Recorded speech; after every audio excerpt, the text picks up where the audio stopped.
So, and now I just continue. So, I was a student in Erlangen. It's a city near Nuremberg, and there is a university, and the main university is in Erlangen, and a few faculties or parts of the university are also in Nuremberg, but the main part is in Erlangen. So I was a student in Erlangen from 1990, the winter semester, till including the winter semester 1997, so till spring 1998. So, and now I tell maybe, interesting story. So, so I finished my school 1988 near Brunswick, and then I did my, it's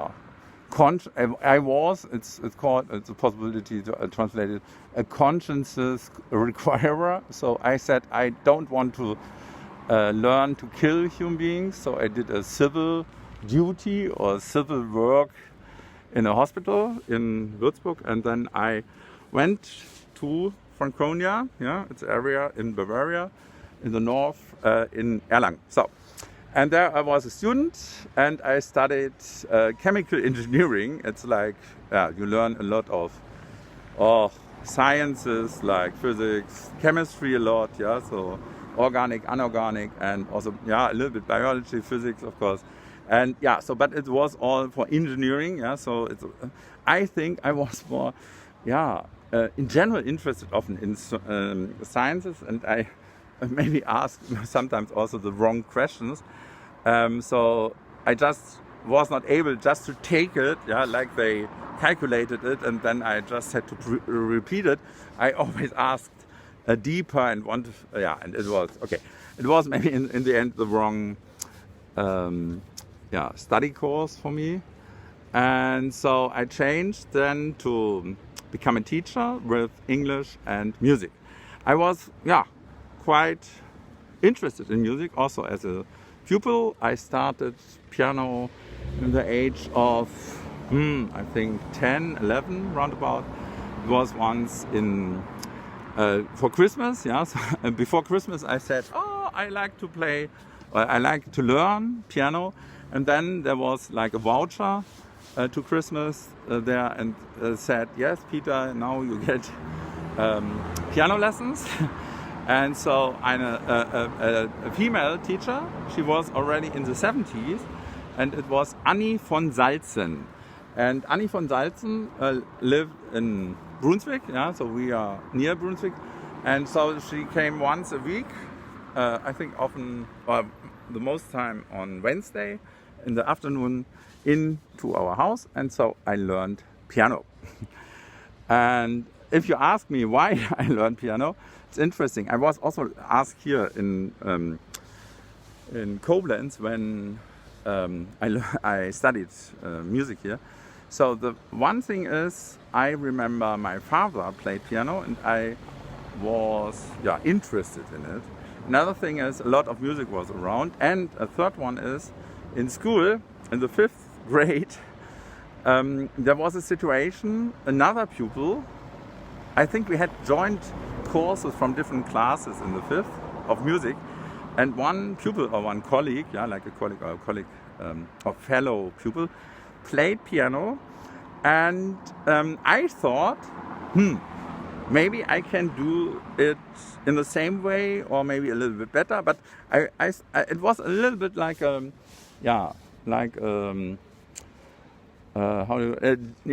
I thought, okay, this is interesting. I try it. So, and this I think is a combination of. I did also, by the way, there in Germany is a possibility to have in early age, as a child, already music education. Then you are playing xylophone, metal, also Glockenspiel, that's a Glockenspiel, or you play the flute, the recorder, and so. But I was not so into the recorder thing. I played more football. I played a lot of football then, and I started later with music. Okay, and so this is, I finished school 1988. Then I did my civil duty in Würzburg, and then I started 1990 my study career in Erlangen. So I enrolled there. By the way, it was a little bit special because it's Bavaria, and I had a special check of my mathematical, how do you call it? Number, my Zensur, my grade, my grade in mathematics, and also if I had enough languages. So I did, by the way, Latin and also ancient Greek, but also English and German. And I say always, music is also a kind of language, but it did not count. So, but they agreed, and I was allowed to study in Erlangen. So I started there the chemical engineering, and I was very interested in a lot of things, but not just in chemical engineering. And so I failed a few exams, and it was really hard. Before I had not such experience. And so I had one semester to orientate myself. It's a general semester, it's possible, Studium Generale. And then I started Lehramt to become a teacher. And in Germany, by the way, it's very strict. From the first semester, you have already your curriculum. It's not like I later experienced in England, for example. You just study maybe a subject, and then after the bachelor, you are thinking, now I specialize a little bit. It's very strict and very ruled. It was very ruled and very strict in Germany in the 90s. So, I did music and English. And I also had always to travel from Erlangen to Nürnberg because the music faculty was in Nürnberg, Regensburger Straße. And the professor, by the way, was Mr. Müllich, or Professor Müllich, and Brusniak. And he is, by the way, a Mozart specialist, and also he had a Sänger museum, like a singer museum, a very special thing in Franconia. So you have a lot of different folk songs or tunes and texts and whatever in this museum in Franconia. I think it's Feuchtwang. Okay. So I did music and English more in Erlangen. So I traveled a lot, and it was a quite stressful time, but I was young and mid of 20s. So, and now it's already 8 minutes. So then it happened in autumn 1992. We sat together in the ESG. I was new, it was, by the way, a new building in this time, so it was like, they were able to build it because all the decisions were made before the reunification happened, because after the reunification, the money became short in Germany for different projects, but the Protestant Church did this decision to build this building there in the Hindenburgstraße in Erlangen before the reunification happened, and so it was fixed. And then it happened that the new ESG, Evangelische Studentengemeinde Erlangen, was built there. And by the way, in the backyard or in the garden behind this new building, there was also a bungalow or a villa. We used it, and by the way, the congregation or the group of students was quite small. So we were around about 5 to 7 students we met there. And before it was maybe, there were more, but because of this change of the buildings and the whole situation, it became less. So then in the autumn 1992, we sat together, and the vicar or priest or pastor, I think that's the right term, Maser, asked, what could happen in Germany because of reunification? And so we brainstormed, and I remembered, I like children TV, but by the way, it was in the north where I grew up, and we had just on, I think, Thursdays in the afternoon from 4 to 7:30, around about 90 minutes for different short yeah, animated movies like Wiki, yeah, so they were a little bit like Disney, but they were produced in Japan. So it was like animes a little bit, yeah, but very simple. So it was Wiki, it was Simba, der weiße Löwe, it was Heidi, yeah, it's a tale from the Swiss mountains. Pinocchio is an Italian one. What else? So we had different yeah, series. Simba hatte ich schon, oder Captain Future, this was something for the future. So it was always interesting. I liked also, by the way, often the title music. Yeah, so Biene Maya, by the way, yeah, it's also also I think a story from a female author, by the way, from I think Austria or Switzerland.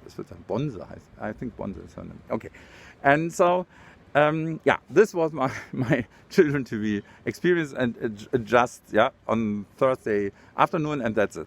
So we said also in 1992, what would be if there would be a whole channel just for children?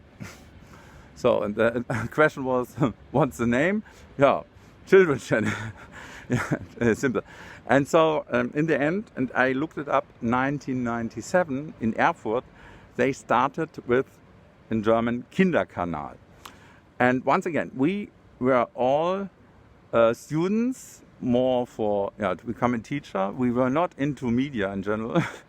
And I would say the image of media in general was also not the best, in my opinion. So, and so it was just an idea. So, okay, and he notated it down and said, okay. Then I watched always MTV, yeah, music television. I looked it up. They started 1980 in USA and came to Europe, also to India, and so it's a kind of imperialism, of course, but that's the reason why I knew music of, yeah, American musicians like Michael Jackson or Madonna, or all these yeah, movies or short videos they were shown on MTV. And I said just the idea, what's about to have just MTV in German? And the vicar or the pastor asked back, and what would you say? What is your idea? What's the name of MTV in German?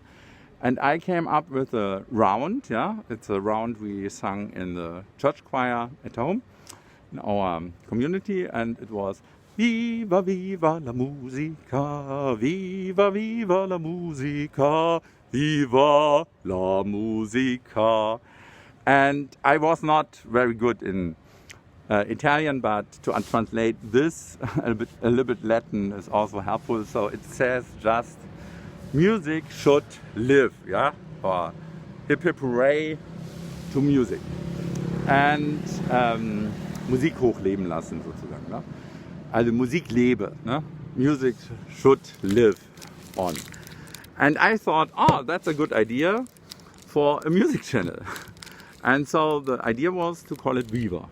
So, no? V-I-V-A. That's it. Okay, this was in autumn 1992. In the spring 1993, then there was a test period or phase, period. We started, I think, in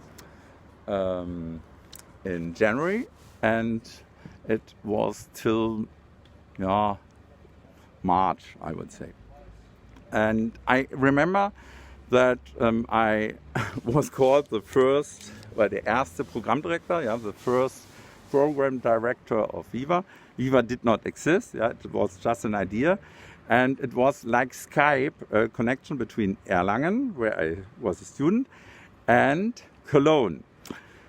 This connection was like a video recorder, yeah, a little bit broader, and in the middle there was a lens, so a round lens. And I sat in front of the TV. By the way, it was such a